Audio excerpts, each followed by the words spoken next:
గ్రంథములో నుండి మత్తయి సువార్త 21వ అధ్యాయము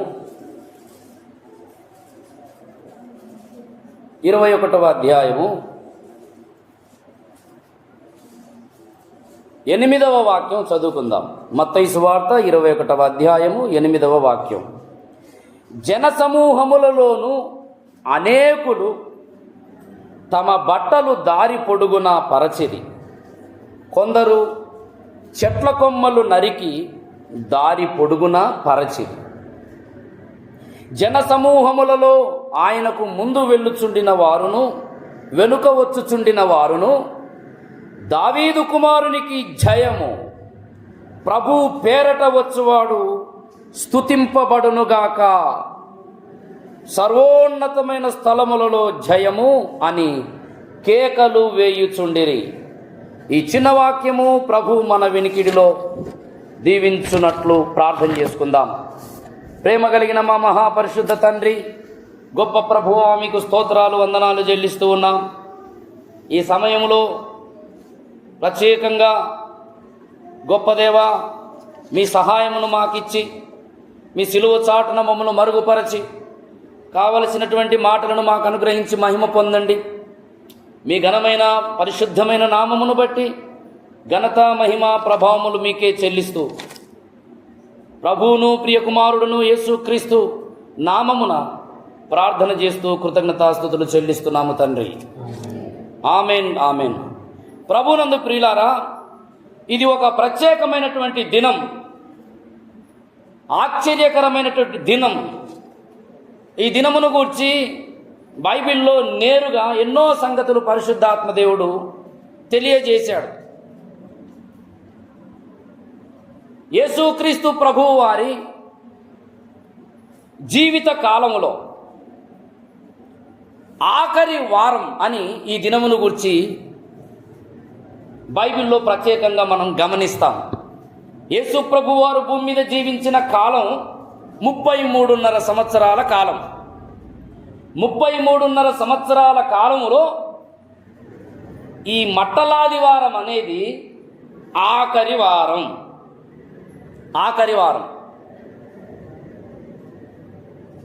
ఈ ఆఖరి వారమును గురించి బైబిల్లో ప్రవక్త అయినటువంటి జకర్యా 9వ అధ్యాయం 9వ వచనములో పరిశుద్ధాత్మ దేవుడు ప్రవచించ మొదలు పెట్టాడు. జకర్యా గ్రంథం 9వ అధ్యాయం 9వ వాక్యంలో మీరు గమనిస్తే జకర్యా ప్రవక్త ఈ దినమును గూర్చే ప్రవచించినట్లుగా మనం గమనిస్తాం. దయచేసి చూడండి, జకర్యా గ్రంథము 9వ అధ్యాయము 9వ వాక్యం. సియోను నివాసులారా బహుగా సంతోషించుడి, యెరూషలేము నివాసులారా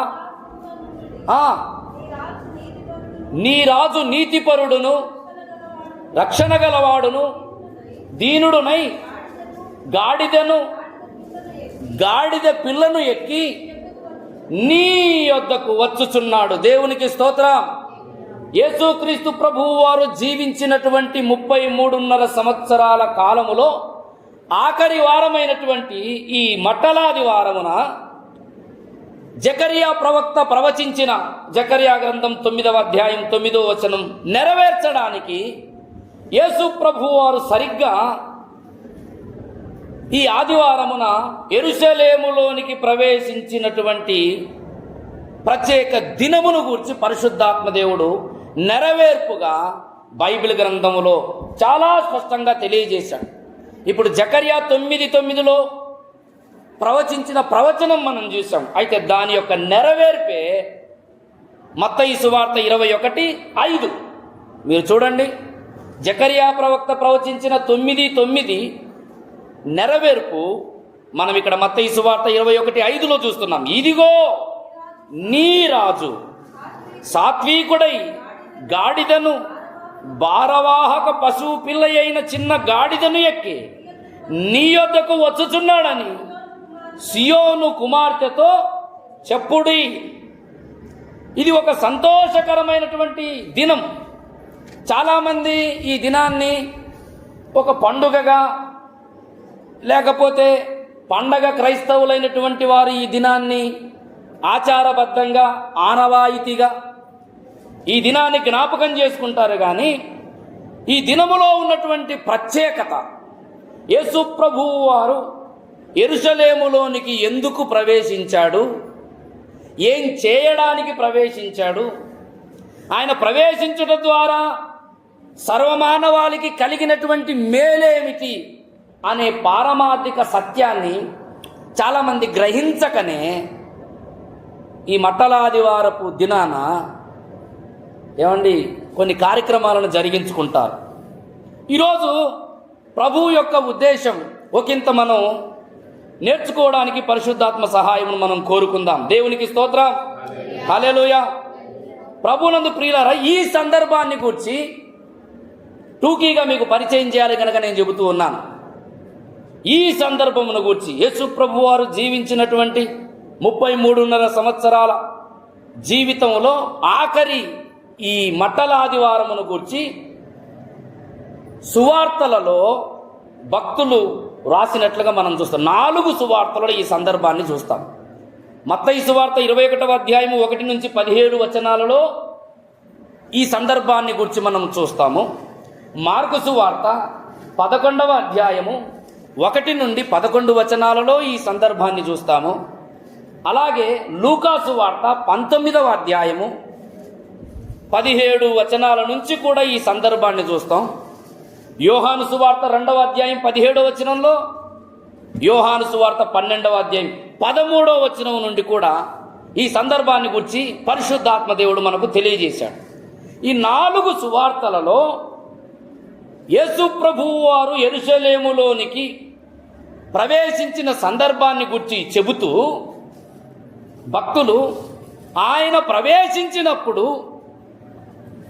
జరిగిన 7 కార్యములను గురించి చెప్పడం జరిగింది. ఆయన ప్రవేశించిన సమయంలో జరిగిన 7 కార్యములు టూకీగా నేను చెబుతున్నా. యేసు ప్రభువు వారు యెరూషలేములోనికి ప్రవేశించినప్పుడు జరిగినటువంటి 7 కార్యక్రమములలో మొట్టమొదటి కార్యక్రమము కట్టబడిన గాడిదను విప్పుట అనే మొదటి కార్యక్రమం జరిగింది. అదే మత్తయి సువార్త 1, 2, 3 వచనాలలో మీరు చూస్తే ఆ సందర్భం కనబడుతుంది. రెండవది గాడిదపై, విప్పబడిన గాడిదపై యేసుక్రీస్తు ప్రభువు వారు కూర్చొని యెరూషలేములోనికి ప్రవేశించటం అనే అంశం మనం గమనిస్తాం. ఇది ప్రవచనం. ప్రవక్తలు ప్రవచించిన ప్రవచనాన్ని నెరవేర్చడానికి యెరూషలేములోనికి ఒకానొక దినమున, నియమింపబడిన దినమున ఆయన ప్రవేశించాడు. అది రెండవది, జరిగిన కార్యములలో రెండవది. మూడవది, జనులలో అనేకులు ఆయనను చూస్తూ జయధ్వనులతో హోసన్నా జయం, హోసన్నా జయం, హోసన్నా జయం, ప్రభువు పేరట వచ్చువాడు స్తుతింపబడునుగా కానీ కేకలు వేసినటువంటి ఒక కార్యాన్ని కూడా మనం ఈ ఆఖరి వారంలో గమనిస్తాం. ఇకపోతే 4వది, యేసు ప్రభువు వారు పట్టణములోనికి జయధ్వనులతో ప్రవేశించి పట్టణమును చూచి కన్నీరు కార్చిన ఒక సందర్భాన్ని కూడా మనం ఈ ఆఖరి వారంలో, ఈ మట్టలాదివారపు దినమున జరిగిన కార్యంగా మనం గమనిస్తాం. లూకా సువార్త 19వ అధ్యాయము చూడండి దయచేసి. లూకా సువార్త 19వ అధ్యాయము 41వ వాక్యం. ఆయన పట్టణమునకు సమీపించినప్పుడు దానిని చూచి దాని విషయమై ఏడ్చి అని రాయబడి ఉంది. పట్టణములోనికి ప్రవేశించినప్పుడు జరిగిన కార్యములలో 4వది ఏమిటంటే ఆయన పట్టణమునంతా కలయ చూచి మనసులో పరితాపము చెంది కన్నీళ్లు కార్చాడంట, ఏడ్చి అని రాయబడి ఉంది. 5వది, ఆయన పట్టణములోనికి ప్రవేశించినప్పుడు జరిగిన కార్యములలో 5వది ఏమిటంటే దేవాలయమును శుద్ధి చేశాడు. దేవునికి స్తోత్రం. పట్టణములోనికి ప్రవేశించినప్పుడు ఆయన ఏం చేశాడు? దేవాలయమును శుద్ధి చేశాడు. మీరు మత్తయి సువార్త 21వ అధ్యాయము 10వ వచనం నుంచి 12వ వచనంలో ఈ సందర్భాన్ని గమనించవచ్చు. ఇకపోతే 6వది ఏమిటంటే లూకాసు వార్త 19వ అధ్యాయం 42వ వచనంలో చెప్పినట్టుగా ఆయన పట్టణములోనికి ప్రవేశించి యూదులకు దేవుడు నియమించినటువంటి దినములలో ఆఖరి దినమైనటువంటి ఈ మట్టలాదివారపు దినమున ఒక ఆహ్వానాన్ని ప్రభువు అనుగ్రహిస్తూ ఉన్నాడు. 42వ వాక్యమే చూడండి, లూకాసు వార్త 19:42. నీవును ఈ నీ దినమందైనను సమాధాన సంబంధమైన సంగతులను తెలుసుకొని ఎడల నీకెంతో మేలంటున్నాడు. ఇశ్రాయేలీలకు దేవుడు నియమించినటువంటి కాలం ఒకటి ఉంది. గమనించండి, యేసు ప్రభువు వారు యెరూషలేము లోనికి రావటం అనే ప్రవచనం ఉంది. అంతేకాదు యేసు ప్రభువు వారు యెరూషలేములోనికి ఏ దినము రావాలో కూడా ప్రవచనం ఉంది. దేవుడు ఇశ్రాయేలీలైనటువంటి తన ప్రజలకు నియమించిన కాలం ఒకటి ఉంది. దానియేలు గ్రంథం 9వ అధ్యాయము 25, 26, 27 వచనాలలో చూస్తే అభిషక్తుడగు అధిపతి యెరూషలేములోనికి ప్రవేశించినటువంటి ఒకానొక కాలమును గురించి చెబుతాడు. దానియేలు ప్రవచించినటువంటి 9వ అధ్యాయం 25, 26 వచనాల్లో చెప్పబడ్డ ఆ ప్రవచనము యొక్క నెరవేర్పే ఇశ్రాయేలీలకు దేవుడు నియమించినటువంటి కాలములో ఆఖరి దినం. అందుకే ప్రభు వచ్చి ఏమంటున్నాడంటే 42లో ఏమన్నాడు? లూకా 19:42లో ఈ నీ దినమందైనా అంటున్నాడు. ఈ నీ దినమందైనా, ఇది నీ దినం. ఒక గొప్ప శుభవార్త ఏమిటంటే ఇశ్రాయేలీలకు దేవుడు నియమించినటువంటి దినములలో ఆఖరి దినమున ప్రభు రావటం, ఆహ్వానం ఇవ్వటం, అది క్లోజ్ అయిపోవటం. ఇక ఈ దినము నుండి నెక్స్ట్ ద్వారములు ఎవరికి తెరవబడ్డాయంటే అన్యజనులైనటువంటి మనకందరికి తెరవబడ్డాయి. దేవునికి మహిమ కలుగును గాక. హల్లెలూయా, హల్లెలూయా. యెరూషలేములోనికి యేసు ప్రభువు వారు రంగప్రవేశము చేసినప్పుడు జరిగిన కార్యములలో 6వది ఆఖరి దినం ఇశ్రాయేలులకు చివరిగా ఒక అవకాశం ఇవ్వటం. 7వది ఏమిటంటే తండ్రి అయిన దేవుని చిత్తమును సంపూర్ణముగా నెరవేర్చడానికి ప్రజల చేత దూషించబడి దూషకులకు అప్పగించబడటం అనేది ఈ దినము నుండే ప్రభు జీవితంలో జరగటం మనం గమనిస్తాం. ప్రభువునందు ప్రియులారా, ఈ సందర్భాన్ని గూర్చి మనం మాట్లాడుకోవడానికి చాలా సంగతులు ఉన్నాయి. కానీ చెప్పబడినటువంటి 7 సంగతులలో ఒక సంగతిని గురించి మనం ఈ దినం నేర్చుకుందాం. పైలాన్ సంఘంలో నేను ఏం చెప్పాను? మట్టలాదివారపు దినమున యేసుక్రీస్తు ప్రభువు వారు చేసినటువంటి కార్యములలో మనము నేర్చుకోవలసినటువంటి పాఠం ఏమిటి అంటూ, ఇంటిని గూర్చినటువంటి ఆసక్తి నన్ను భక్షించుచున్నది అనే పాఠం ఈ దినాన మనం నేర్చుకోవాలని నేను అక్కడ తెలియజేయటం జరిగింది. అయితే ఈరోజు ఇక్కడ మరొక పాఠం మనం నేర్చుకుందాం. దేవునికి స్తోత్రం. హల్లెలూయ, హల్లెలూయ. మట్టలాదివారపు దినమున మనము నేర్చుకోవలసిన పాఠములలో ఒక పాఠం ఏమిటంటే మనము చదువుకున్న మూలవాక్యం. ఏం చదువుకున్నాం? మత్తయి సువార్త 21వ అధ్యాయము 8వ వాక్యం.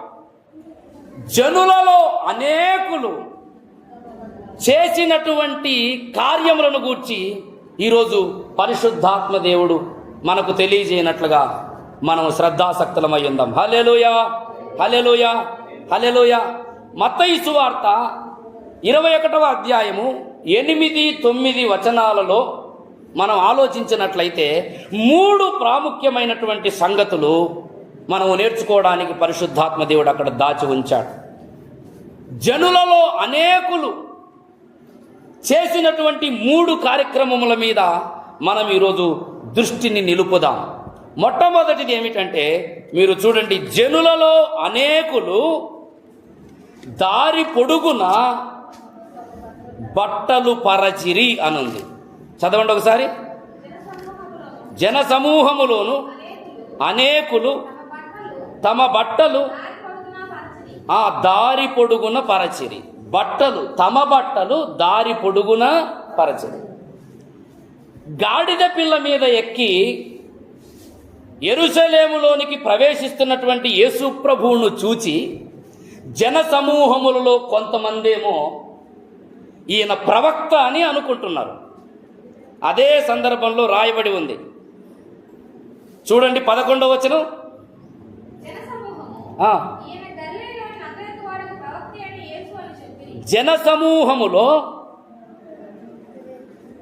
జనసమూహము ఈయన గలిలయలోని నజరేతు వాడగు ప్రవక్త అయిన యేసు అని కొంతమంది అనుకుంటున్నారు. కొంతమంది ఏమో అసలు ఈయన ప్రవక్త కాదు, ఏమి కాదు, దేవదూషకుడని కొంతమంది అనుకుంటున్నారు. శాస్త్రుడు పరిచయులలో వాళ్ళలో కలవరం పుట్టింది. యేసు ప్రభు ఎవరో అని కొంతమంది ఏమో ప్రవక్త అని 10-11 వచనాల్లో ఆ సంగతి ఉంది. ఎవరో అని కొంతమంది ప్రవక్త అని. అయితే కొంతమంది మాత్రం యెరూషలేములోనికి వచ్చినటువంటి యేసును ఆయన ఏమై ఉన్నాడో ఒక మార్గములో, ఒక పద్ధతిలో గ్రహించి గాడిద మీద ఎక్కి వస్తున్నటువంటి యేసు ప్రభువుకు దారి పొడుగున తమ బట్టలు పరచిరి అని రాయబడి ఉంది. బట్టలు పరచటం అనే సందర్భం ఎప్పుడు జరుగుతుంది? ఏ విషయంలో జరుగుతుంది? ఎవరికి చేస్తారు ఆ కార్యక్రమం? మీరు బైబిల్లో గమనిస్తే రాజులు 2వ గ్రంథం 9వ అధ్యాయము 13వ వాక్యంలో యెహూ అనేటటువంటి ఒక వ్యక్తిని రాజుగా పట్టాభిషేకం చేసిన తరువాత చూడండి మీరు, రాజుల గ్రంథం రాజులు 2వ గ్రంథం 9వ అధ్యాయము 13వ వాక్యం. అంతటా అతి వేగిరముగా తమ వస్త్రములను పట్టుకొని అతని కింద పరిచి బాకా ఊదించి, ఓ రాజయ్యున్నాడు అంటే ఎవరికి పరుస్తారు బట్టలు? రాజుకు పరుస్తారు బట్టలు. రాజుగా పట్టాభిషిక్తుడు అయినప్పుడు వారు తమ బట్టలు తీసి ఆయన కింద పరుస్తూ బట్టల మీద నడిపిస్తూ ఉన్నాడు. అంటే రాజుగా తనను అంగీకరించారు గనక ప్రజలు ఆయనకు బట్టలు పరిచి ఘన స్వాగతం చేస్తున్నారు. ఇక్కడ జనులలో కొంతమంది ఏమో ప్రవక్త అని, కొంతమంది అసలు ఈయన ఎవరో అని కొంతమంది అనుకుంటుంటే, కొంతమంది మాత్రం యేసు ప్రభువును రాజుగా గ్రహించగలిగారు. దేవునికి స్తోత్రం, హల్లెలూయా. ఆయనను రాజుగా గ్రహించారు జనులలో కొంతమంది. బైబిల్ గ్రంథంలో మీరు చూస్తే యేసు ప్రభువును రాజుగా గుర్తించినటువంటి వాళ్ళల్లో కొంతమంది మాత్రమే ఆ కోవలో చేర్చబడ్డారు. నేను చెప్తున్న ఈ సందర్భాన్ని మీరు జాగ్రత్తగా వింటే మీకు ఇంకొకరు గుర్తు రావాలి. ఎవరు చెప్పండి? ఇదే మత్తయి సువార్తలో ఉంటారు, 2వ అధ్యాయంలో ఉంటారు. జ్ఞానులు, తూర్పు దేశపు జ్ఞానులు కూడా యూదయా దేశపు బెత్లెహేములోనికి వాళ్ళు ఎంటర్ అయినప్పుడు డైరెక్ట్ హేరోదు దగ్గరికి వెళ్ళి ఏమడుగుతారు? హేరోదు రాజా, యూదుల రాజుగా పుట్టినవాడు ఎక్కడ ఉన్నాడు? ఆయన నక్షత్రమును చూచి మేము ఆయన్ని పూజించడానికి వచ్చామంట. యూదులలో యేసుక్రీస్తు యొక్క రాజత్వాన్ని, రాజాసనమును గ్రహించలేనటువంటి వాళ్ళు ఎంతోమంది ఉన్నారు. కానీ యూదేతరులలో చాలామంది యేసు ప్రభువు వారు ఏమై ఉన్నారు, ఆయనను గురించి చెప్పబడ్డ ప్రవచనములు ఏమై ఉన్నాయో ప్రవచనములను గ్రహించి యేసు ప్రభును ఆరాధించి ఘనపరిచి స్తుతించిన సందర్భాలు బైబిల్లో చాలా ఉన్నాయి. ఈ రోజున సమాజం యేసుక్రీస్తును ప్రవక్త అనో, యేసు ఎవరో అనో, యేసు మనకు సంబంధించిన వాడు కాదనో, యేసు ఇతర మతస్థుడనో ఇతర దేశానికి సంబంధించిన వాడనో రకరకాలుగా ప్రజలలో యేసుక్రీస్తును కూర్చున్న భావాలు ఉత్పన్నమవుతున్నాయి. కానీ ఆయన ఎవరంటే నిన్ను రక్షించడానికి లోకములోనికి దీనుడుగా సాత్వికుడుగా వచ్చినటువంటి మహిమా స్వరూపి అయిన దేవుడు. హల్లెలూయా, హల్లెలూయా. జన సమూహములలో అనేకులు ఆయన్ను రాజు అని గ్రహించారు. ఏ రాజు? రోమా ప్రభుత్వము నుండి మమ్మల్ని రక్షించడానికి వచ్చిన రాజు. ఏ రాజు? దావీదు వంశములో పుట్టిన రాజు. అంటే దావీదు వంశంలో ఎంతోమంది రాజులు ఒకరి తర్వాత ఒకరు పుట్టారు కదా. ఈ యేసుక్రీస్తు కూడా అటువంటి రాజే అని అనుకున్నారు. కానీ ఈ రాజు ఏ రాజు? జకరియా గ్రంథం 9వ అధ్యాయం 9వ వచనం. సియోను నివాసులారా బహుగా సంతోషించుడి, యెరూషలేము నివాసులారా ఉల్లాసముగా ఉండుడి. అబ్బా, నీ రాజు. ఆ వచనం చదువుకుంటున్నప్పుడల్లా యేసుక్రీస్తును గూర్చినటువంటి ఆలోచన నీ మదిలోనికి రాగానే ఆయనను గురించి ఏమనుకోవాలంటే ఆయన ఎవరికి రాజు? నా రాజు. దేవునికి స్తోత్రం. హల్లెలూయా. నా రాజు ఆయన. హల్లెలూయా. నా జీవితానికి రాజు, నా బ్రతుకుకు రాజు, నా బ్రతుకు కాలమంతా ఆయనే రాజు. ఆయన నా రాజు. ప్రజలేమో వంశాంకురములో నుండి ఒకరి తర్వాత ఒకరు వచ్చే రాజు అనుకున్నారు. కానీ ఆయన లోకమంతటి కొరకు నియమింపబడిన రాజు అని పరిశుద్ధాత్మ దేవుడు తెలియజేస్తున్నాడు. దేవునికి స్తోత్రం. హల్లెలూయా. ఈ రాజు యూదులకే రాజు కాదు, సర్వ మానవాళికి రాజు. హల్లెలూయా. దేవునికి స్తోత్రం. ఈ రాజు యొక్క రాజ్యం భూమి మీద ఏదో స్థాపించాలని కాదు. చక్రవర్తులు, మహారాజులు రాజ్యాలను దండయాత్ర చేసి జయించిన రాజుల లాంటి రాజు కాదీనా. దేవునికి స్తోత్రం. హల్లెలూయా. చక్రవర్తులలాగా రాజులలాగా రాజ్యాల మీదకి దండయాత్రలు చేసి రాజ్యాలను జయించినటువంటి రాజు లాంటి వాడు కాదీన. భూమి మీద ఏదో స్థాపిద్దామని, భూమి మీద ఏదో సాధిద్దామని భూలోకంలోనికి వచ్చినటువంటి రాజు కాదీన. మనుషుల వంశములో ఒకరి తర్వాత ఒకరికి అప్పగింపబడిన రాజ్యము లాంటి రాజ్యము కాదీన రాజ్యం. దేవునికి స్తోత్రం. యేసు ప్రభువు వారు ఒకానొక సందర్భంలో పిలాతు ఎదుట నిలవబడినప్పుడు పిలాతు అంటాడు, యోహాను సువార్త 18వ అధ్యాయము 34వ వచనం మీరు చూడండి. 18:34. ఏమని? పిలాతు తిరిగి యేసును పిలిపించి యూదుల రాజువు నీవేనా అని అడుగగా యేసు నీ అంతటి నువ్వే అంటున్నావు లేకపోతే ఎవరైనా చెప్పారా అడిగాను. అందుకు పిలాతు, నేను యూదుడనా ఏమి? నీ స్వజనమును ప్రధాన యాజకులను నిన్ను నాకు అప్పగించిరి కదా.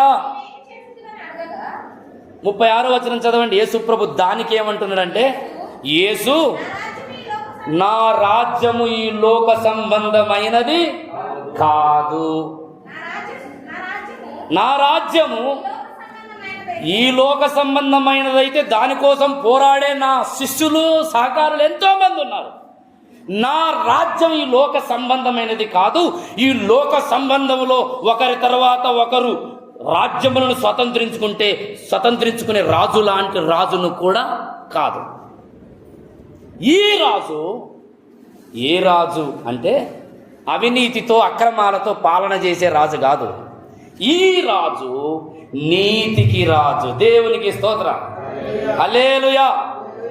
హెబ్రీ పత్రిక 7వ అధ్యాయము 2-3 వచనాలలో గాని, జకర్యా గ్రంథం 9:9లో గాని ఈ రాజు నీతి పరుడైన రాజు అని చెప్పబడింది. ఈ రాజు నీతికి రాజు. దేవునికి స్తోత్రం. నీతి పరుడే కాదు, నీతికే రాజు. దేవునికి మహిమ కలుగునుగాక.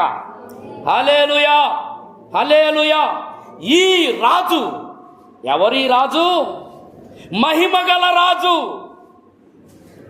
కీర్తనలు 24:7 వాక్యం దయచేసి చూడండి. ఈ రాజు నీతి పరుడైన రాజు. ఈ రాజు నీతికి రాజు. ఈ రాజు మహిమ కలిగిన రాజు. 7వ వచనం కీర్తనలు 24:7. గుమ్మములారా మీ తలలు పైకెత్తుకొనుడి, మహిమ గల రాజు ప్రవేశించున్నట్లు. దేవునికి స్తోత్రం. మహిమ గల రాజు ప్రవేశిస్తున్నాడు. ఎక్కడికి? నీలోనికి, నీ పట్టణములోనికి, నీ ప్రాంతములోనికి మహిమ గల రాజు ప్రవేశించాడు. ఎక్కడి నుంచి వచ్చాడు ఈ మహిమ గల రాజు?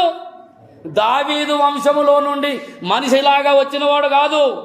మహిమలోకములో నుండి మట్టి దేహమును ధరించుకొని వచ్చినటువంటి రాజు, మహిమగల రాజు. హల్లెలూయా, హల్లెలూయా.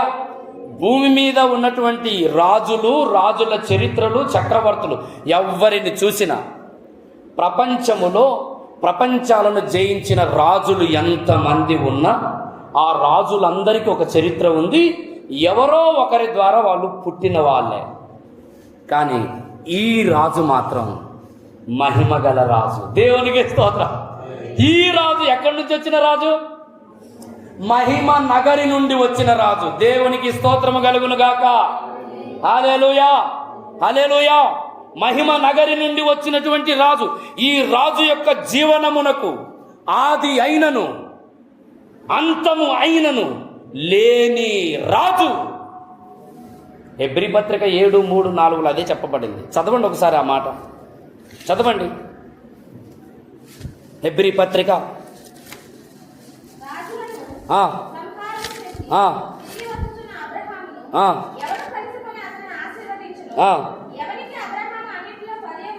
ఇచ్చెను.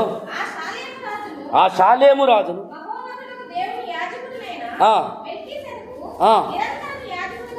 నిరంతరము యాజకుడుగా ఉన్నాడు. నీతికి రాజనియు తరువాత సమాధానపు రాజనియు అర్థమిచ్చునట్టి షాలేము రాజను అర్థం. అతడు తండ్రి లేనివాడును, తల్లి లేనివాడును, వంశావళి లేనివాడును, జీవిత కాలమునకు ఆది అయినను, జీవనమునకు అంతమైనను లేని రాజు. హల్లెలూయా. భూమి మీద రాజులు అని పిలువబడుతున్నటువంటి వాళ్ళందరికీ ఏముంటుంది చెప్పండి? ఒక ప్రారంభం ఉంటుంది, వంశం ఉంటుంది, తల్లులు ఉంటారు, తండ్రులు ఉంటారు, ఆది ఉంటుంది, అంతం ఉంటుంది. కానీ మన రాజు, నా రాజు, నీ రాజు, బైబిల్లో ప్రత్యక్షపరచబడిన రాజు 2020 సంవత్సరాల క్రితం యెరూషలేములోనికి తండ్రి చిత్తమును నెరవేర్చడానికి గాడిద మీద ఎక్కి ప్రవేశించిన ఆ రాజు, యేసు క్రీస్తు అనే రాజు, జీవనమునకు ఆది అయినను జీవితమునకు అంతమైనను లేని మహిమగల రాజు, నీతికి రాజు, సమాధానపు రాజు, షాలేము రాజు. దేవునికి స్తోత్రం. ఆదికాండం 14వ అధ్యాయంలో కనబడుతున్నటువంటి మెల్కీసెదెకు అనేటటువంటి రాజు భౌతికంగా యెరూషలేమును నిర్మించడానికి ఎలాగైతే సహాయపడ్డాడో,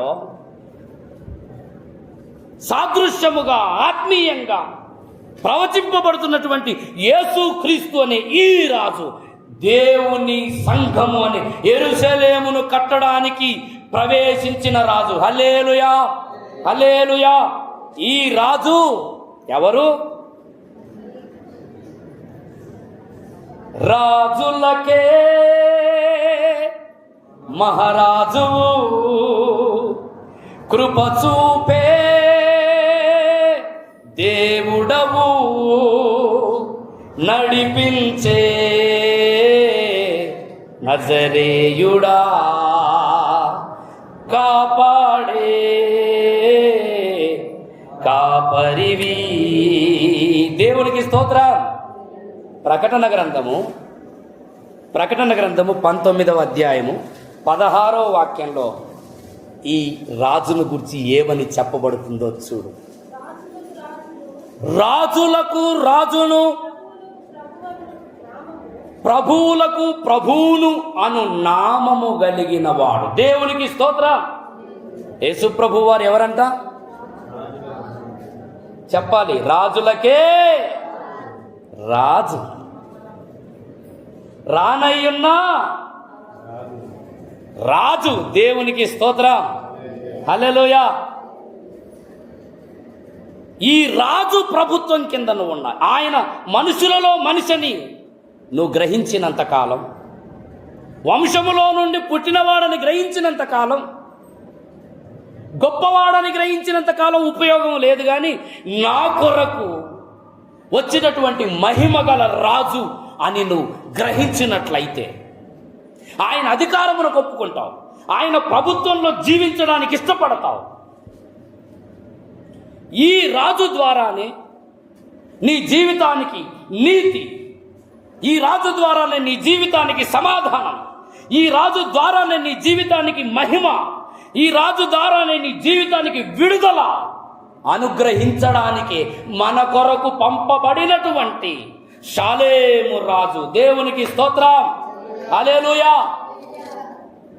ఆయనను నీవు నీ కొరకు వచ్చాడని, నీకు నీతిని, నీకు మహిమను, నీకు సమాధానమును, నీకు విడుదలను, నిన్ను పరిశుద్ధపరచడానికే ఈ లోకమునకు వచ్చిన రాజు అని నువ్వు గ్రహించగలిగితే, జన సమూహములలో అనేకులు బట్టలను పరిచినట్లు నువ్వు కూడా ఏం చేస్తావు తెలుసా? ఇంట్లో నుంచి బీరువాలో ఉన్న బట్టలు తెచ్చి ఆయనకు పరుస్తావు. కాదు, వాళ్ళు బట్టలు పరిచారు, కానీ ఈ రాజుకి ఏం పరచాలి? మనం నా బ్రతుకులు పరచాలి. దేవునికి స్తోత్రం. హల్లెలూయా. ఈ రాజుకు నువ్వు ఇచ్చే బట్టలు అవసరం లేదు. ఆకాశం ఆయన సింహాసనం, భూమి ఆయనకేం బట్టలు ఇస్తావు? ఆయనకు ఒక ప్యాంటు కుట్టిస్తావా? ఒక సొక్కా కుట్టిస్తావా? మీలో ఎవరికైనా దేవునికి ప్యాంటు కుట్టియాలనుకుంటే, సొక్కా కుట్టియాలనుకుంటే, దేవునికి వస్త్రాలంకరణ చేయాలనుకుంటే గుర్తుపెట్టుకోండి, ఆయన కొలతలు ఆకాశం ఆయన సింహాసనం, భూమి ఆయన పాదపీఠం. ఈ టైలర్ ఎక్కడ దొరుకుతాడు? ఆయన కుట్టించడానికి వస్త్రాలు ఎక్కడ దొరుకుతాయి? ప్రపంచంలో ఉన్నటువంటి వస్త్రాల షాపులన్నీ కలిపిన ఈ దేవునికి ఒక జత కూడా కుట్టియాలి. ఈ దేవునికి జతలు కాదు కుట్టియాల్సింది, వస్త్రాలంకరణ చేయాల్సిన అవసరం లేదు. కానీ నీ బ్రతుకును నీ దేవునికి భరిస్తే చాలు. దేవునికి స్తోత్రం.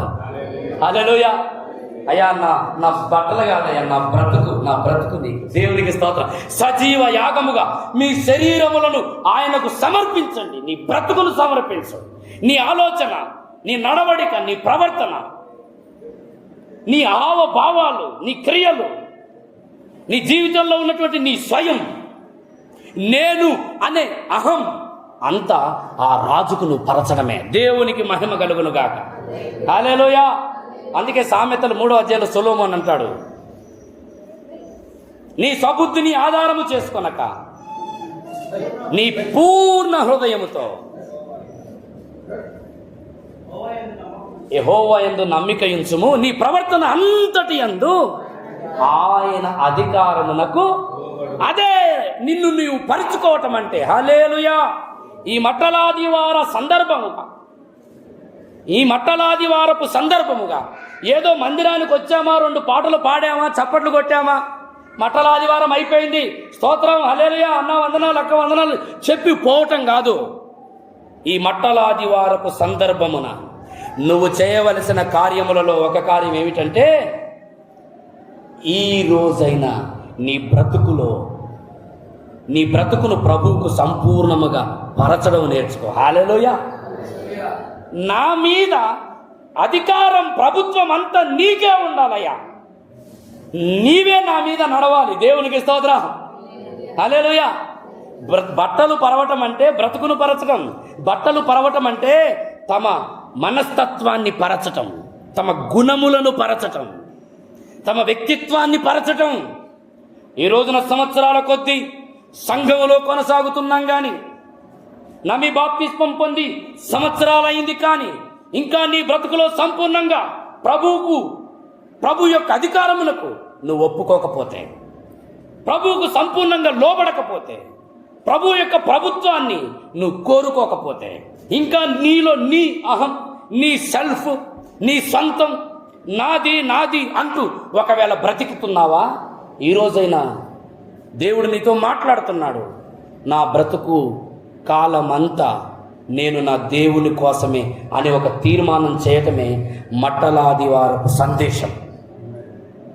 పౌలు అంటాడు, నా బ్రతుకు మూలముగానైనను చావు మూలముగానైనను సరే, క్రీస్తు నా శరీరమందు కనపరచబడాలంటాడు. హల్లెలూయా, హల్లెలూయా.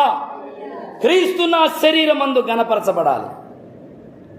ప్రభునందు ప్రియులారా, మత్తయి సువార్త 21:5 గాడిద మీద వచ్చాడు సమాధానమునకు గుర్తుగా. రాజులు గుర్రాల మీద రావాలి, అవునా కాదా? కానీ గాడిద మీద వచ్చాడు ఎందుకు? నీకు సమాధానం ఇవ్వటానికి. నేను యుద్ధానికి రాలేదు, నీకు సమాధానమునివ్వటానికి వచ్చాను. పిలుపునిచ్చాడు, సిద్ధపడమన్నాడు, అంగీకరించమన్నాడు, అధికారమునకు లోబడమన్నాడు. అయితే మళ్ళా రెండోసారి రాబోతున్నాడు. గాడిద మీద రాడిక, ఇంకా గాడిద మీద రాడు. ప్రకటన గ్రంథం 19వ అధ్యాయము 11వ వాక్యం దయచేసి చూడండి, చదవాలి. మరియు అప్పుడదిగో తెల్లని గుర్రము ఒకటి కనబడెను, దాని మీద కూర్చున్నవాడు దేవునికి స్తోత్రం. ఒకరోజు రాబోతుంది, గుర్రం మీద రాబోతున్నాడు నా రాజు. దేవునికి స్తోత్రం. నా కొరకు రాబోతున్నాడు రాజు. ఆయన కొరకు ఈ లోకములో జీవితాన్ని వస్త్రాల వలె పరచినటువంటి వారిని నిత్య మహిమలోనికి కొనిపోవడానికి రారాజుగా మరలా రానయ్యున్నాడు. దేవునికి స్తోత్రం. యేసు రాజుగా వచ్చుచున్నాడు భూలోకమంతా. ఓ యేసు రాజుగా వచ్చుచున్నాడు భూలోకమంతా. ఓ రవి కోటి తేజుడు రమ్యమైన దేవుడు, రవి కోటి తేజుడు రమ్యమైన రారాజుగా వచ్చుచున్నాడు. యేసు రారాజుగా వచ్చుచున్నాడు. యేసు రాజుగా వచ్చుచున్నాడు భూలోకమంతా. దేవునికి స్తోత్రం. యేసును ప్రవక్తయనో, యేసు ఎవరోనో, యేసు హానికరుడనో, దేవదూషకుడనో అనుకునే వారికి ఈ రారాజు యొక్క రాకడ గుండెల్లో ఒకరోజు భయం కలుగజేస్తుంది. దేవునికి స్తోత్రం. హల్లెలూయా. కానీ ఈ రాజు కొరకు జీవించినటువంటి నీకు అది ఒక గొప్ప పర్వదినం, సంతోషకరమైన దినం, మహానందముతో జీవించవలసిన దినం. అందుకే సియోను, ఇశ్రాయేలు సంతోషించుము, ఉల్లసించుము, నీ రాజు నీ కోసం వస్తున్నాడు. ఆమేన్, హల్లెలూయా. ఎవరికి సంతోషం ఉంటుందంటే బ్రతుకును పరిచిన వాళ్ళకి సంతోషం ఉంటుంది. బ్రతుకు లోకానికి, పాపానికి, శరీర ఇచ్చలకు, తుచ్చమైన అభిలాషలకు పరచిన వానికి గుండెల్లో గుబులు ఉంటుంది. నా బ్రతుకంతా నా దేవునికే, నా జీవితం మీద నా దేవుని ఆధిపత్యమే అని జీవితాన్ని దేవునికి పరచినవాడు ఆయన కోసం కనిపెట్టుకుంటాడు. దేవునికి స్తోత్రం. ఆయనను రమ్మంటాడు, పిలుస్తాడు, రాయ్యా తొందరగా రావయ్యా యేసయ్య వేగ రావయ్యా, రావయ్యా యేసునాథ వేగమే రావయ్యా, అయ్యా రావయ్యా యేసయ్య వేగ రావయ్యా, రావయ్యా యేసునాథ వేగమే రావయ్యా అంటాడు. బ్రతుకును పరచనోడు లోకానికి, పాపానికి, మనుషులకు, మాయలకు, బ్రతుకును పరిచేవాడు యేసయ్యను కోరుకోడు.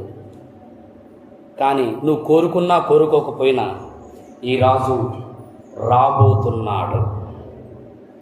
దేవునికి స్తోత్రం, హల్లెలూయా. రెండవది, జనులలో అనేకులు మొట్టమొదటిది తమ బట్టలు పరచారు. మనం ఏం పరచాలి ఇప్పుడు? మన బ్రతుకును, మన మీద ఆధిపత్యం ఆయనదే ఉండాలి.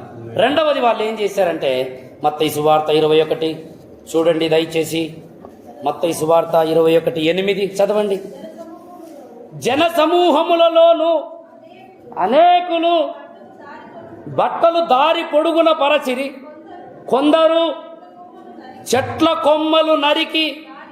అబ్బో, రెండోది ఏం చేశారు?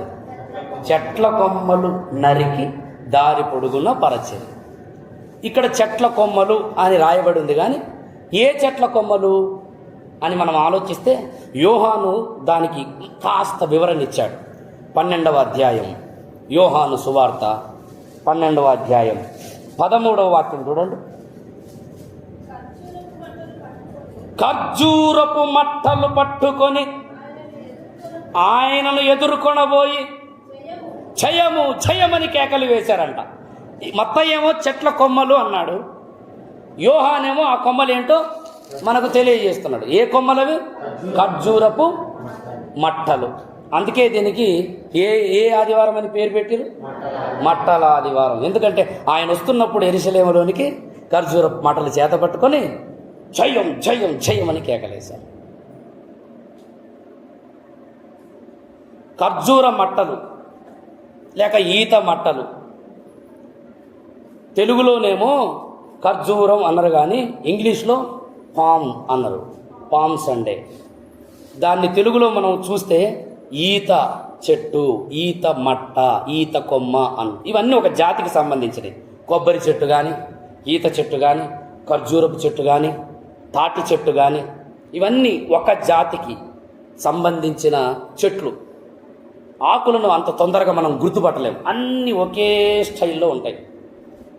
మొత్తం మీద ఈ ఈత కొమ్మలు కానీ, ఖర్జూరపు మట్టలు కానీ, ఈత మట్టలు కానీ పట్టుకొని వాళ్ళు ఎందుకు కేకలు వేశారు? ఈ ఖర్జూరపు మట్టలు లేక ఈత మట్టలు దేనికి గురుతు? దీని ద్వారా మనం నేర్చుకునే పాఠం ఏమిటంటే, ప్రియులారా, మీరు గమనించినట్లయితే ఖర్జూర మట్టలు మొట్టమొదటిగా దేనికి గురుతు అంటే విజయానికి గురుతు. ప్రకటన గ్రంథం 7వ అధ్యాయము 9వ వాక్యం దయచేసి చూడండి. ఖర్జూరపు మట్టలు దేనికి గురుతు? విజయానికి గురుతు. అటు తరువాత నేను చూడగా ఇదిగో ప్రతి జనములో నుండి, ప్రతి వంశములో నుండి వచ్చి కనబడెను. వారు తెల్లని వస్త్రములు ధరించుకున్న వారై ఖర్జూరపు మట్టలు చేత పట్టుకొని ఓ సింహాసనం ఎదుట నిలవబడి దేవుణ్ణి స్తుతిస్తున్నారు.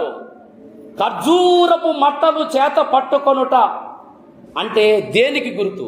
మత్తయి సువార్త 21:9లోనేమో జనసమూహములో అనేకులు యేసు ప్రభు వారు యెరూషలేమునికి ప్రవేశించినప్పుడు ఖర్జూర మట్టలు పట్టుకున్నారు. కానీ ప్రకటన 7:9లో ఎక్కడా ఎవరు అని ఆలోచిస్తే అదేమో మహిమ సందర్భం. పట్టుకున్న వాళ్ళేమో అనేకమైన శ్రమలలో నుండి, హింసలలో నుండి, భయంకరమైన శ్రమల కాలములో దేవుని కొరకు నిలవబడి జయించినటువంటి విశ్వాసుల సముదాయానికి గుర్తుగా ఉన్నారు. విజయం పొందిన వాళ్ళు శ్రమలలో.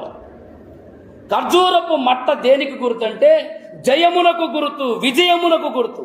యేసు ప్రభు రాగానే ఖర్జూరపు మట్ట పట్టుకురు, ఎందుకంటే నీవు జయించిన వాడవని. దేవునికి స్తోత్రం, హల్లెలూయా. జయించిన వాడు వచ్చాడు యెరూషలేములోనికి. అలెగ్జాండర్ కంటే గొప్పవాడు నా యేసయ్య. దేవునికి స్తోత్రం. అలెగ్జాండరు బానిసలుగా దేశాలను జయించడానికి వచ్చాడేమో, బానిసలుగా పట్టుకోవడానికి. నా యేసు అనే ఈ రాజు బానిసలుగా ఉన్న ప్రపంచ ప్రజలను విడిపించడానికి శత్రువుతో పోరాటి గొప్ప విజయం పొందినవాడు. హల్లెలూయా. బానిస బ్రతుకులలో నుండి విడిపించడానికి వచ్చిన విజయ వీరుడు మనము ఆరాధిస్తున్న యేసు. హల్లెలూయా, హల్లెలూయా.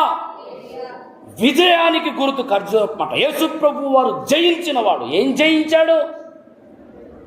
పాపాన్ని జయించిన వాడు ఆయన.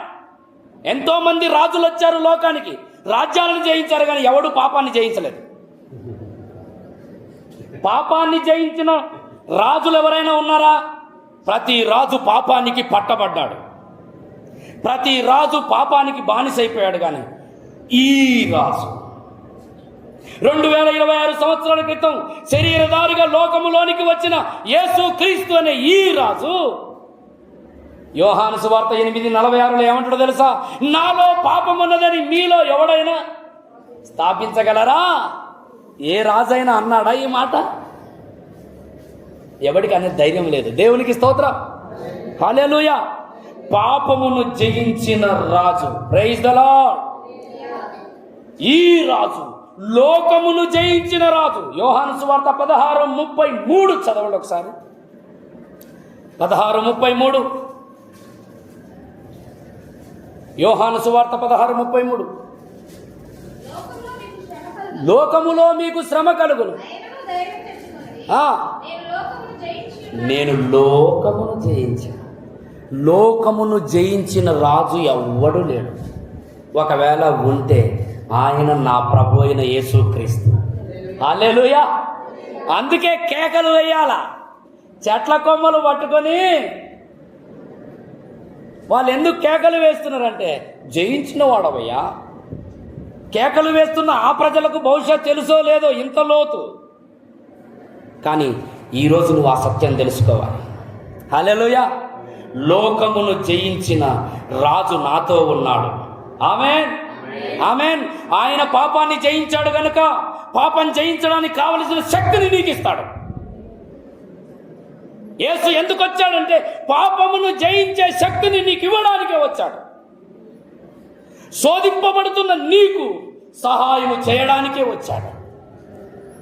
లోకమును జయించాడు. లోకములో ఉన్న నీకు లోకమును ఎలాగూ జయించాలో నేర్పించడానికే వచ్చాడు. హల్లెలూయా, హల్లెలూయా.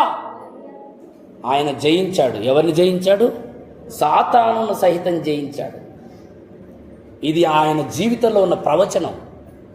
సాతానును జయించాడు. మత్తయి సువార్త 4వ అధ్యాయంలోనే యేసుప్రభు ఆయన పరిచర్య ప్రారంభంలోనే సైతాన్ని ఏం చేశాడు? చిత్తుగా ఓడగొట్టాడు. ప్రపంచ రాజ్యాలను జయించడం కంటే ప్రపంచ రాజును జయించడం గొప్ప విషయం. ప్రపంచాలను జయించాలంటే ముందు ఎవరిని జయించాలి? ప్రపంచ రాజు ఎవడైనా ఉంటే ఆయన జయించాలి. ఈ లోకానికి అధిపతి, లోకాధికారి, లోకములో రాజు ఎవడు? సైతానుగాడు. యేసయ్య వచ్చి లోకములో ఉన్నటువంటి లోకులందరినీ విడిపించడానికి నేరుగా ఎవరితో పెట్టుకున్నాడు? ఆయన లోకాధికారితోనే పెట్టుకున్నాడు. లోకాధికారిని మధ్యాకాశం నుండి నేల కొట్టేసాడు. దేవునికి స్తోత్రం. వాడు ఆకాశం నుండి పడేనంటాడు లూకాసు వార్త 10వ అధ్యాయం. ఆ మాట ఒకసారి చూడండి మీరు. లూకాసు వార్త 10వ అధ్యాయము 17వ వచనం. ఆ 70 మంది శిష్యులు సంతోషముతో తిరిగి వచ్చి, ప్రభువా, దెయ్యములు కూడా నీ నామం వలన మాకు లోబడుచున్నవని చెప్పగా ప్రభు ఏమంటున్నా, ఆయన అబ్బాబ్బా ఎంత గొప్ప పని చేశారు, దెయ్యములు లోబడుతున్నాయా నాకు అని ఆయన ఎక్కడ ఏం హర్షించకుండా వెంటనే సాతాను మెరుపు వలె ఆకాశము నుండి పడుట. ఆకాశంలో ప్రభుత్వం చేశాడు కానీ వాడిని జయించిన నేను చూస్తున్నా ఏమని, వాడు నేల మట్టుకు పడటం. దేవునికి మహిమ కలుగును గాక. హల్లెలూయా. సాతాను నువ్వు ఎలా చూడాలి? ఎలా చూడాలి? వాడు ఆకాశం లాగా చూడటం. నువ్వు ఎట్లా చూడాలి? ఆకాశం పడిపోయిన లాగా చూడాలి. దేవునికి స్తోత్రం. యేసయ్యను నువ్వు ఎట్లా చూడాలి? ఆకాశ మండలముల గుండా వెళ్ళిన వాడిగా చూడాలి. హెబ్రీ పత్రిక 4వ అధ్యాయంలో పౌలు అధ్యాయం, మన ప్రధాన యాజకుడు ఆకాశ మండలము గుండా వెళ్ళిన ప్రధాన యాజకుడు అంట. వాడేమో మండలం మీద నుంచి పడిపోయాడు సిలువలో, ఈయనేమో ఆకాశ గగనాలను దాటుకొని విశ్వాంతరాళములోనికి వెళ్ళి అధికారం కలిగిన రాజు. హల్లెలూయా, హల్లెలూయా. ప్రభునందు ప్రియులారా, ఖర్జూరపు మట్టలు విజయానికి గుర్తు. నీ రాజు జయించిన వాడన్నింటినీ. ఆయనను ఆరాధించడం ఎంత గొప్ప ధన్యత. అందుకే నువ్వు మోకరించినప్పుడల్లా జయించిన నీవు నాతో ఉన్నావు, నీకు స్తోత్రం అనాలి. జయించిన నీవు నా పక్షమై ఉండగా, జయమిచ్చు నీవు నన్ను నడుపుచుండగా. తెలుసా ఈ పాట మీకు?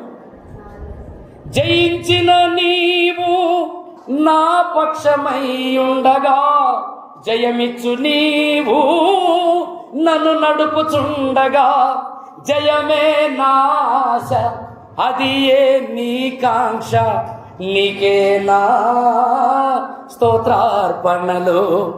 జయమే నాశ అది ఏ నీ కాంక్ష, నీకే నా స్తోత్రార్పణలు. ఏమంటే మట్టల ఆదివారం అంటే స్తోత్రం స్తోత్రం హల్లెలూయా యేసయ్యా నీకు స్తోత్రం అని చెప్పి మట్టలు పట్టుకొని ఏదో ఊరు తిరగడమే కాదు. జయ జీవితమును నువ్వు పొందటం అనే పాఠం నేర్చుకోవటమే మట్టల ఆదివారం అంటే. పాపము విషయమై, లోకము విషయమై, లోక వ్యవహారముల విషయమై నీవు జయించేవాడవుగా మారాలి. ఇంకా ప్రారంభ క్రైస్తవ పాఠాలలోనే ఉంటే ఎలాగా? ఇంకా పాలు తాగే పరిస్థితులలోనే ఉంటే ఎలాగా? ఇంకా మొదటి మూల పాఠములలోనే ఉంటే ఎలాగా? నీవు జయ జీవితములోనికి రావాలి. హల్లెలూయా, హల్లెలూయా. జయించు వానిని జయించి నేను నా తండ్రి సింహాసనమందు కూర్చున్నట్లుగా జయించు వానిని నాతో కూడా నా సింహాసనమందు కూర్చుండనిత్తును అన్నాడు. జయ జీవితం ఈ లోకంలో నువ్వు ఎప్పుడు పడిపోవటమే. ఆదివారం కొద్దిగా నిలబడతావు, సోమవారం నుంచి దరిద్రం. తలుపు దాటగానే వెంట తలుపు దగ్గర ఆపుకొని వస్తారో లేదో నాకు తెలియదు. కొంతమంది ఉండరా లోపలికి వెళ్ళి కొద్దిగా అని చెప్పి మాటలని ప్రార్థన చేసి స్తోత్రం చెప్పొస్తా. గడప దాటగానే మళ్ళీ నా చేయబట్టుకో.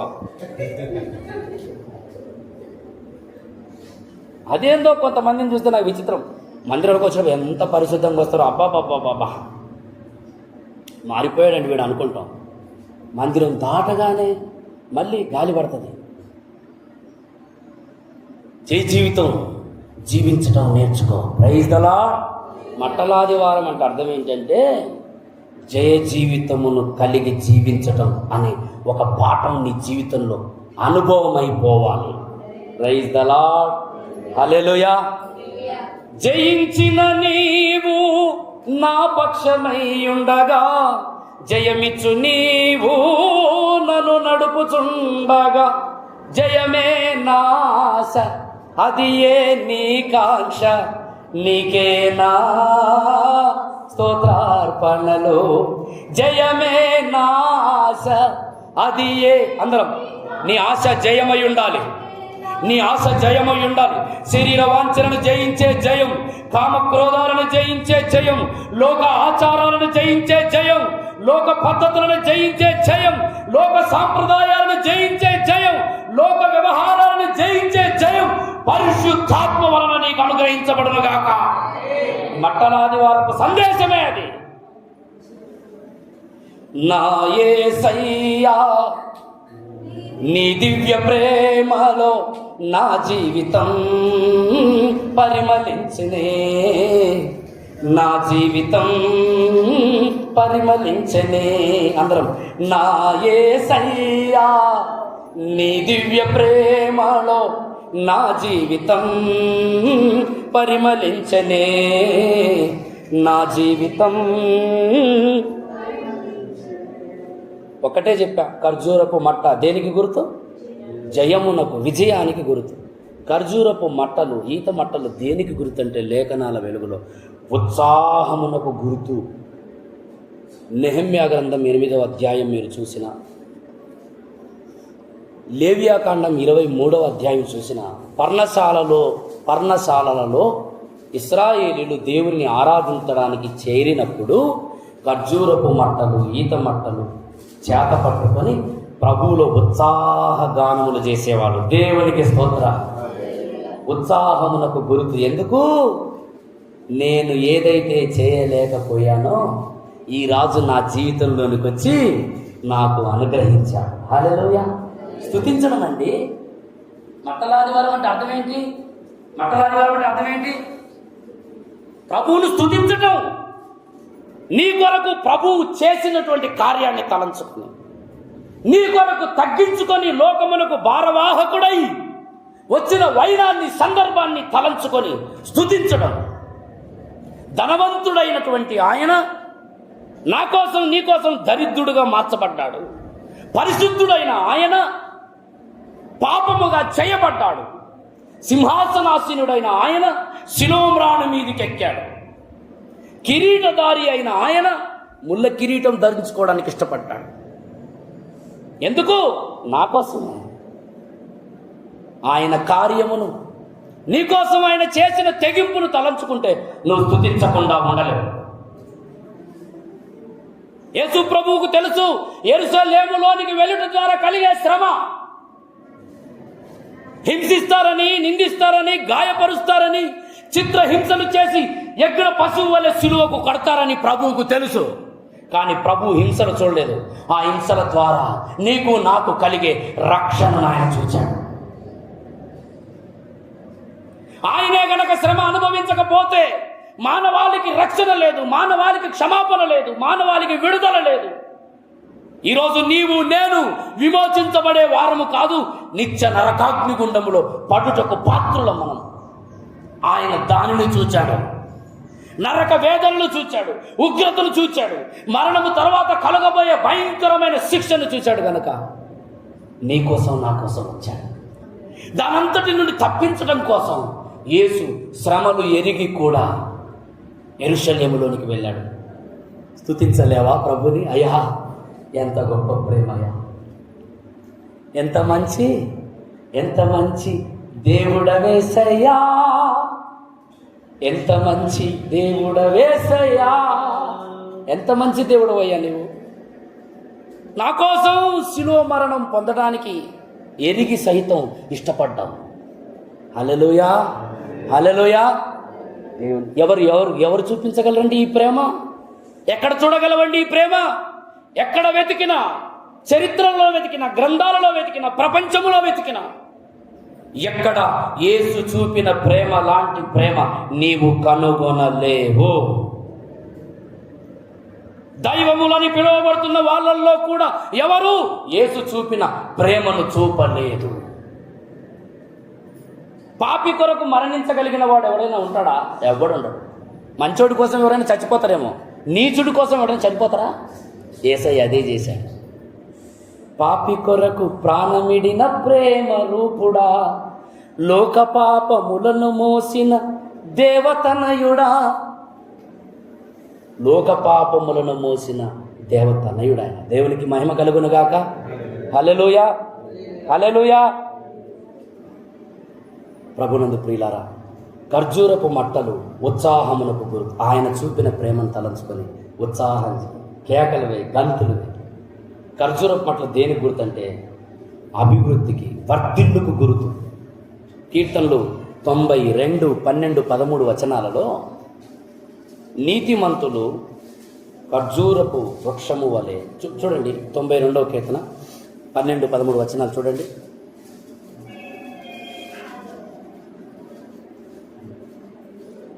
చదవండి.